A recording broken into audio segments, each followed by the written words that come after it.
സമാധാനത്തിന്റെയും സന്ദേശം കൂടി ഞങ്ങൾക്ക് വേണ്ടി പൂജാതനായ ക്രിസ്തയേശുവിന്റെ ഈ ജന്മപ്പെരുന്നാൾ ഈ കലാലയത്തിൽ ഞങ്ങൾ ആഘോഷിക്കുമ്പോൾ അതാ ഇതിലായിരിക്കുന്ന എല്ലാ കുഞ്ഞുങ്ങളെയും എല്ലാ അധ്യാപക ബന്ധങ്ങളെയും ഇതിന് നേതൃത്വം വഹിക്കുന്ന എല്ലാ വ്യക്തിത്വങ്ങളെയും ദൈവസന്നിധിയിൽ സമർപ്പിക്കുന്നു. ഞങ്ങളുടെ ഹൃദയത്തിൽ അങ്ങയുടെ വാസം ഉണ്ടാകണം. അങ്ങ് ലോകത്ത് കാണിച്ചു തന്ന പ്രകാശത്തിന്റെ അനുഭവം, അങ്ങ് ലോകത്ത് പകർന്നു കൊടുത്ത പ്രകാശം, അങ്ങ് ലോകത്ത് പകർന്നു കൊടുത്ത സ്നേഹത്തിന്റെ സന്ദേശം, അങ്ങയുടെ ജന്മത്തിലൂടെ ഞങ്ങളുടെ ഇടയിലുണ്ടായ സമാധാനം, സന്തോഷം, അത് ഞങ്ങളുടെ ഹൃദയത്തിൽ ഉണ്ടാകണമേ. We celebrate every year 25th December. Lord Jesus Christ was born this day. People decorate their houses with lights and stars. The children are very happy this day because Santa Claus gave a gift for them.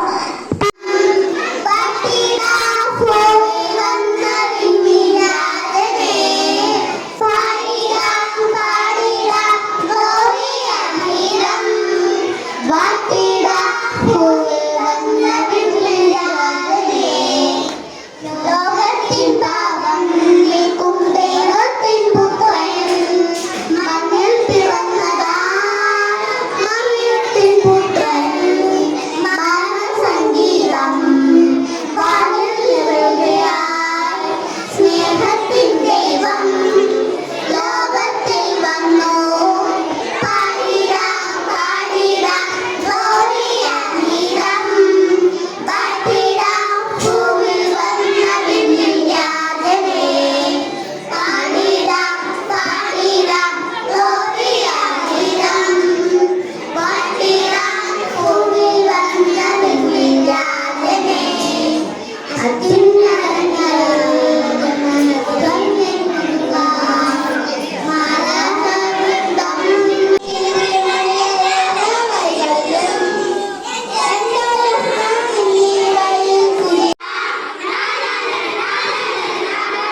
എന്റെ കണ്ണിൻ മുന്നിൽ നിന്നും വെളിയാകെ പുതുവർണ്ണം ഇനിയാണ് സന്തോഷത്തിൻ നിറം എന്നാണ് എന്റെ കത്തിൽ വന്ന നേരം മനമാകെ പുതു ജീവൻ ഇനി മണ്ണും മിന്നും ചെയ്തറിഞ്ഞ കാലത്തും ചെയ്യുന്നേ ഒരു താരം എന്റെ കണ്ണിൻ മുന്നിൽ